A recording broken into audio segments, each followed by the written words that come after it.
Okay, when Maccabees, at that time these factions were created, the Sadducees, Pharisees, and Essenes that we're going to talk about, of course, later on. They were created in 165 BC, ended in 70 AD. That's it. No more Sanhedrin, the Jewish religious body that was ruling Jerusalem then, and no more factions. Okay, they became one, and then in 135 AD, no place for the Jewish people to stay in Jerusalem. They were expelled by Hadrian. And that's it. No more Jews in the city, and Jerusalem was changed into Aelia Capitolina. Okay, so yeah, so as to make things clear, of course. Now, when they bury the dead, of course, they come carry the dead. The men come to the funeral, not the woman. The woman will stay at home, of course.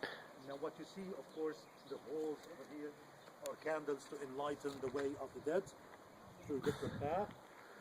Okay, and then these rocks are put of people who did not attend the funeral. We could never attend your funeral, but you were in our hearts, on our mind. Okay, so we come back to visit you, and instead of putting flowers that die, we put the stones that won't die. So these would be the number of the people who visited the deceased, buried on Mount of Olives. Okay, now, in several times from the 1st century AD onwards, this mountain played a very important role in the life of the people, because lots of the people who used to live in Jerusalem, whenever they want to hide something, they would hide it on the Mount of Olives, marking it. Okay, lots of their treasures, lots of their belongings, and that's why in the year 70 AD, when everything was destroyed, Mount of Olives was kept empty. Okay, later on, lots of the people, when they did the dig over here, they found lots of treasure, hidden treasures, tombs as well, that we're going to talk about when we go to that church.